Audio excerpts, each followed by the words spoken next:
Hey y'all, well, welcome to my channel. Today I'm really excited because I'm going to be taking you through a very detailed step-by-step process on what it looks like to buy a home.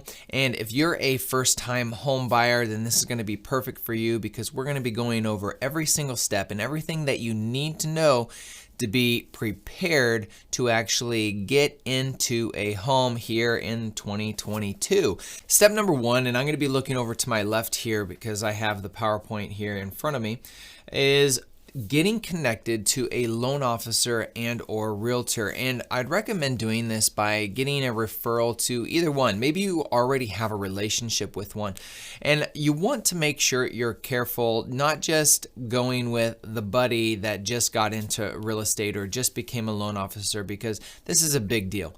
You're putting thousands and thousands of dollars on the line, and you want to make sure that the guide that's going to guide you through this process, the people, your team, their experience. So experience matters very, very much. Now, one thing I do want to note is that all of these services are commission based, and we'll get into how they're actually compensated here in the future in a later slide, but just up front, lenders are going to be paid at the closing table through the cost of closing and the closing costs that you're going to bring to the table. The cost of a realtor is actually free, so you're going to get the experience of that realtor at zero cost to you, and they're going to guide you through that entire process as a personal guide for you. What the loan officer is going to do is they're going to help determine your eligibility and what you can afford when it comes to purchasing a home. They're going to be asking you a bunch of questions about your financial capabilities, and you're going to be sharing just about everything with them. You're going to be sharing tax returns, W-2s, bank statements, pay stubs. You're going to be providing all of this documentation to the lender to prove and show that you can afford a home. Now, when you walk away from your conversation or you set up a meeting that's in person, you're going to walk away with three things. And those three things are this. Number one, you're going to know how much of a home you can afford. Number two is going to determine what your monthly payment would be for said purchase price. Now that's going to be principal and interest. It's going to be taxes and insurance. It's going to be all of that grouped together into a single monthly payment that covers all of those things. Number three, they're going to share with you the funds required to be able to purchase a home at $400,000. So that's going to include your closing costs, your prepaids, and your down payment amount that you'll have to bring to the table to be able to purchase a home. Now, in some cases, we'll go on here, they're going to be able to share with you if there are any first-time home buyer loan programs that you may qualify for. Now, a first-time home buyer is going to be not somebody that you would think. It's actually somebody that's either never purchased a home or somebody that hasn't owned a home for around 3 years. If you haven't owned a home in less than 3 years, then you would qualify for any first-time home buyer program potentially, depending on where your income is. Now, when you're all said and done, with your conversation with your lender, they're going to provide you with a pre-approval letter. Now, this pre-approval letter is going to come in handy down the road, and we'll get into that here in a bit. But here's a list of things that you need to consider prior to setting your meeting with the lender. So number one, if you're self-employed, you're going to have tax returns for 2 years at your self-employment, at your business location. So for me as a realtor, I'm not employed by anybody. I am a W-9. And so I had to have 2 years of W-9s, or I had to have 2 years of being in the business and provide my tax returns to show proof of where my income lies as a business owner. And the same applies in several other businesses. My wife's an attorney. She runs her own law office. She would have to do the same thing, and that is 2 years. The second thing is you need to have some form of funds available. Now, you're going to need roughly 6 to 9% of the purchase price. So easy math is if you're buying a house at $100,000, you're looking at $6,000 to $9,000, and it goes up from there pretty quickly. Now, in some cases, we have first-time home buyer programs that I just referenced before, that if you are a first-time home buyer, you may qualify for lower down payments and down payment assistant programs. If you're a veteran, you would qualify for a VA loan where you can literally put zero money down in the process. So it's a phenomenal program if you are a veteran. And if you are, I just want to say thank you for the service that you've provided to our country. DTI. DTI refers to debt to income ratio. Your debt to income ratio is a big part of determining if you're going to be able to qualify for the loan. Now, debt to income ratio is calculated as such. You're going to take your monthly debts. That's your car payment, any credit card payments, student loan payments, even what do you call it when you child support, including child support. You're going to add those all up. And then you're going to include what you would be paying for a monthly payment, and that's going to be your debts added all together. Your debts need to be less than altogether 50% of your gross income. So an easy way to calculate this to figure out what that max amount would be is you're going to take your gross monthly income and you're going to multiply it by 0.5. Whatever that number is the maximum amount of debt that you could hold as a potential borrower, with also including your future monthly payment for a mortgage. So let's just say $10,000 is your monthly income. If that's your monthly gross income, you take that, multiply it by 0.5, and that's going to give you $5,000. That tells you approximately, this is not down to the science, this is just to give you a rough idea, your max amount that you could use towards debts and housing is $5,000. So let's just say you have a car payment of $1,000. You have student loans of $1,500. You're at $2,500 right now. And let's say you have you're paying child support of $500 a month. That's $3,000 of your $5,000 limit. That means you would have $2,000 available to you to apply towards future housing. You can use that and work backwards, do a calculator and say, what could I afford?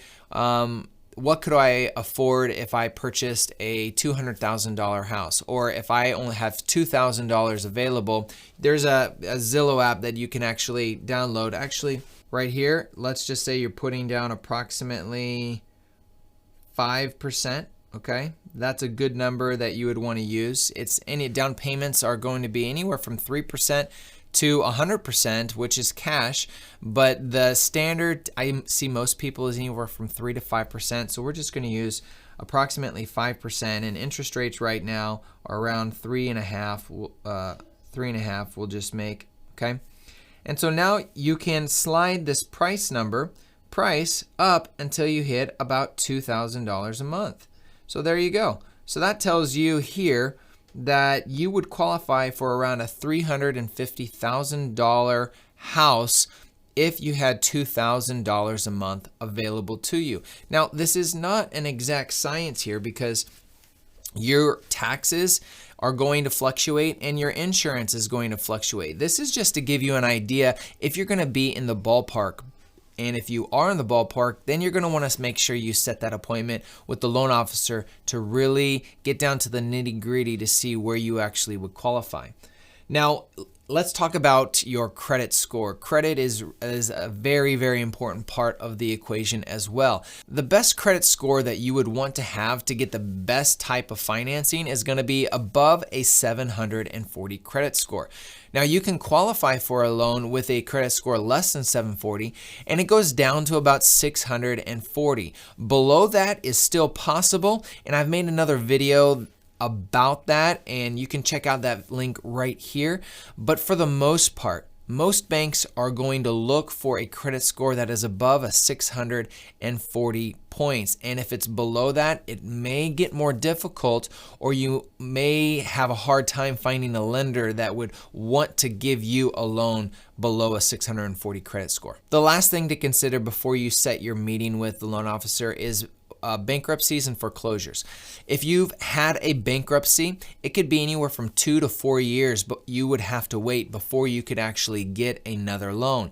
If you've had a foreclosure, it can be anywhere from 2 to 7 years, depending on the type of loan that you would qualify for, that you would have to wait before you can actually get a loan. So if you're within that 2 to 7 years, you're going to want to sit down and still talk with the loan officer. But if you're before that 2-year mark on either a foreclosure or a bankruptcy, you're just going to have to wait a little bit longer before you're going to be able to meet and talk with a loan officer to get qualified for a loan. Now, at the end of that conversation, you are ready to go. Like I said, they're going to provide you with a pre-approval letter, and now you're ready. If you haven't already been in touch with a realtor, this is the time to choose your realtor. The realtor is your personal guide. It's your trusted advisor to guide you from the very beginning to the very end. And it's the person that you should put all your trust and confidence in. And this is why it's so important to make sure you choose the right realtor. And unfortunately, realtors are a dime a dozen. If you mention over the phone while you're shopping that you're thinking of buying a home, you're probably going to walk out of that store with multiple business cards, because realtors are everywhere. They come out of the woodwork when they hear the word buying a house or selling a house. They just jump and they attack and they conquer. I'm being a little facetious here, but when you find the right realtor, it's very rewarding, and the process is very, very smooth. So making sure you're looking at reviews online and getting a referral from somebody you trust is going to be some of the best ways that you can make sure you're in touch with a great real estate professional. And just don't take somebody else's referral, but take that referral and then go online and look at actual reviews, and to make sure that you're getting in touch with the best of the best. Now, if you're looking at this and you're like, wow, that just seems overwhelming. There's so many in my area. I have several relationships all over the country, and I may have somebody that I trust that I know in your area. So feel free to reach out, put a comment below, or send an email to us, and we'd be happy to connect you and see if we have somebody, a trusted advisor in your area that we could get you connected with. Now that you've selected a realtor, you've met with them, they've explained their specific process, I'm going to tell you kind of the general approach that you really should consider taking when it comes to starting the home search process. Right out of the gate, the biggest advantage and suggestion I can give you is making sure you get into anywhere from 5 to 10 homes right away. Don't take your time. Don't look at a onesie, twosie. Get 5 to 10 out of the way at the very beginning, because this is going to do a couple things. Number one, it's going to help you get familiar with the market. It's going to help you understand how fast homes are selling, help you understand what is available in the price range that you're looking at, and it helps build that confidence about what you're looking for. You start to see the things you like and you don't like, and it builds that confidence, because I can promise you at some point you're going to come across the perfect home. And if it's at the beginning of this process, you're not going to feel confident enough to pull the trigger. You're not going to feel like you're ready. You're going to feel like you haven't seen enough. What if there's something else out there? What if there's something for less money that I could get? you're not ready because you haven't seen enough. So getting this out at the very beginning is the best thing that I can tell you, because by the end of it, when the right one does come up, you're going to feel so much more confident about making and pulling the trigger on that specific house, because you've seen enough on the market to know that, hey, this is what I want and I want to pursue this one. Now, I have a simple equation that I want to share with you that is really fundamentally true. When it comes to the condition of a home, the more updated a home is, the more money it's going to cost and the less space you're going to get. The more outdated a home is, means the more space you're going to get at less cost. This is just fundamentally true. People are willing to pay for less space when a home is updated. And people will get more space when a home is outdated because it's not going to be as desirable. So depending on your taste will determine where you fall in this category. If you're like most people really like to have a walk-in, move-in ready, I don't have to do anything to my home type of home, which is very expensive in some areas. And it may be something you have to reconsider based on your budget after you talk with your loan officer. The last thing that I want to share with you about this home search process is that a lot of buyers will consider this home shopping. We're going to go from one house to another. I would encourage you not to look at it in that fashion, but to look at it as house elimination. Your job is to eliminate homes you don't like, styles you don't like, areas you don't like, so you can narrow down the area, the style, the price range, so that when the right one does come up, it's abundantly clear that this is the one that you need to pursue, that you're going to choose to write an offer on. And honestly, that leads us right into the next step. Step number 4, that is making an offer on that house. When it comes to making an offer on a house, it is not just a, hey, realtor, tell the other realtor that we want to make an offer. Here's our offer. It is actually submitting a formal offer in writing. And with that offer is going to be your pre-approval letter that you're going to include. That thing that we got from the bank a while ago, well, no seller is going to accept an offer from you unless you can show proof that you can actually afford and purchase this house. Now, when you're talking with your realtor, here are some of the terms that you're going to want to make sure you go over when it comes to negotiating your offer with a potential seller. First and foremost is going to be price. Then you have closing costs. You have closing costs that you may ask the seller to pay, or you may offer to pay some of the seller's closing costs. We'll get into that here in a second. You have personal items like washer, dryer, refrigerator, things in the house that you may want to have staying at the house when you purchase it. You're going to negotiate and determine the inspection terms that you want in the contract. You're going to set a closing date that you want to have. Typically, it's 30 to 45 days. Any warranties that you want on the home to make sure that the furnace and the AC are in working order, that covers the property. And then maybe including any escalation clauses. Now, this is if you're in a multiple offer situation. And I made this video right here that you can check out about winning against multiple offer situations, that you can check out and really help you get an idea of what it looks like to write an offer in a seller's market. Now, like I said, included with your offer is going to be a pre-approval letter. And then you're also going to write an earnest deposit. An earnest deposit is a check you write when you write your offer. This check is deposited into a non-interest bearing account, and it's security to the seller that you're serious about buying the home. If you decide to get cold feet and walk away from the home, you would lose this money. There are in some cases that you can talk with your realtor on how you can make sure you don't lose that money, but that is out of the scope of this video. Now, once that offer is submitted, there are 3 outcomes that could potentially happen.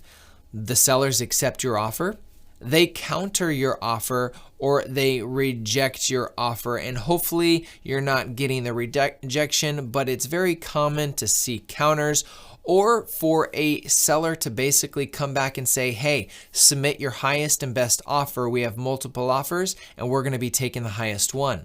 This is your chance to make any amendments to that offer to make sure you're putting your best foot forward. Now, once your offer is accepted, congratulations, you're halfway there. The closing period is the next stage of the closing process of purchasing a home, and this period of time is anywhere from 30 to 45 days. It could be longer depending on what you set your closing date at. Now, it's during this time that you don't want to make any major financial changes to your financial situation. Your loan is contingent upon nothing changing. If you have a job change, it could affect and change everything. If you buy a car or you make a big investment, these are things that you want to avoid because it could change your debt to income ratio, it could change your affordability, and it can compromise your offer and your ability to be able to purchase a loan. So just make sure that during this time you don't make any major changes. Your loan is now going to be submitted to underwriting. Underwriting is the person that determines and finalizes all the details of your loan and looks at the details of the house to make sure that everything is in line, that you qualify for it, and that you can end up purchasing this home. Now, they may ask you for more documentation. It is very common for underwriters to go back to the loan officer and saying, hey, we need this additional document, or we need this bank statement. So be sure to be ready to actually respond and get any additional documentation to the underwriter and loan officer, because if you delay this process, it could end up causing the loan to be delayed or even fall through depending on your tardiness. Also, during the home closing period is a period of a home inspection. Home inspections are very, very important. However, we're seeing less of them in the seller's market, and we'll get to that in a second. But a home inspection is when a professional, a licensed professional, will go and inspect everything in the home. They'll look at the roof, the furnace, the AC. They'll look at the windows, the siding. They'll flush all the toilets, open and close all the doors and windows to make sure that everything is working properly in the home. At the end of their inspection, they provide you with pictures and a report sharing with you the health level of that particular property and if there's any major defects that you should be aware of. Now, it's important to know that traditionally, it's at this time that you can go back to the seller and you can ask them to repair these items or ask for compensation or reduce the purchase price altogether depending on what the items are. Now, things are a little bit different in a seller's market. A seller's market is when there is a huge demand for homes, but a very small pool of homes are available for these buyers.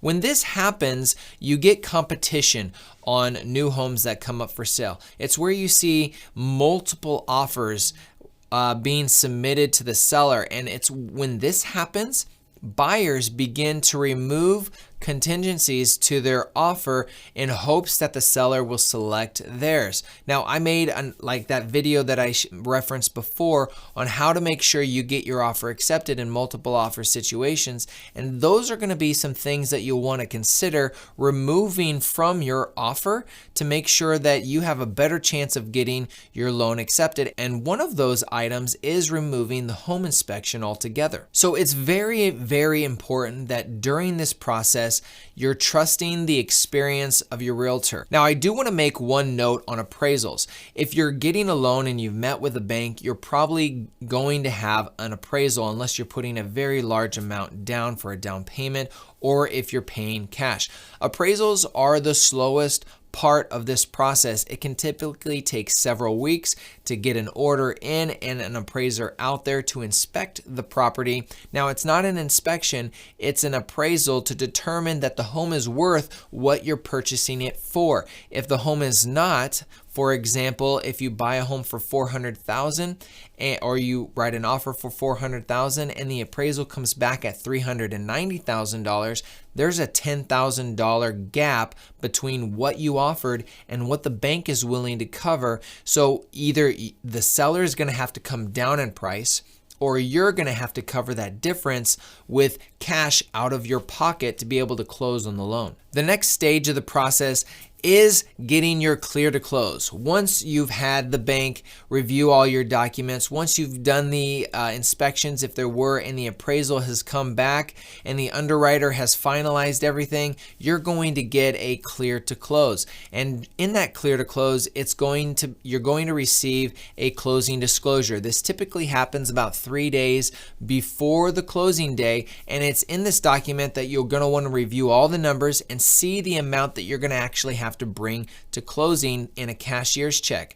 It's also during this 3-day period that you're going to do your final walkthrough of the house with your realtor. The goal of the final walkthrough is just to make sure that while the seller was moving out, they didn't damage the property in any way, and that everything is the same as it was when you first saw the property. It's also during this time that you want to reach out to the utilities, the gas company, the electric company. You also talking with the post office to make sure you get all those things changed for the closing day, that everything is working properly. Scheduling your internet or any cable that you'd want, you're going to start scheduling these things around this time to make sure they're in right when you get the keys to your house. Once all those things are done, we now approach the closing day. The closing day is going to take about 45 minutes to 90 minutes, depending on the city and state that you live in. Typically, title companies are going to facilitate the closing. If you're in a state where you're going to have a broker or an attorney, those people will also show up on the day of closing to help facilitate the closing. You're going to spend a lot of time signing your signature and going over the documentations that tell you lay out your promise to repay the loan, put the title in your name, and the terms and the consequences if you choose not to follow through with your obligations and how they're going to take over the property. All these things will be discussed at the closing table to make sure you understand the importance that you make your payments on time. You'll also be bringing a cashier's check like I referenced. You're going to want to make sure that it's a cashier's check for the exact amount that was given to you in that closing disclosure. And then on the day of closing, you're going to receive a settlement statement that shows line by line everything that is a part of the transaction, that everything should balance out to zero. And I would say 99.9% of the time they are balanced, because the bank and the title company are going to balance them together to make sure there are no mistakes in the numbers. The last thing that you need to be aware of on closing day is that your first payment is not going to be until the following month. So for example, if you close on your home in April 15th. Your first payment isn't going to be May 1st, but it's going to be June 1st. It's usually the second month following the month you're in that your payment is going to start. So that gives you potentially an extra month to be able to get things organized, use those funds to be able to purchase any furniture that you would want, or just save that money for a rainy day fund. And that, my friends, is the entire process of buying a home. I hope this was helpful to you guys. If you have any questions, put them in the comments below this video. If you liked it, please give me a thumbs up. I really appreciate it. If you want to see more videos like this, you can check out this playlist right here. And overall, guys, I really appreciate you. Thanks for watching, and I look forward to seeing you guys in the next video.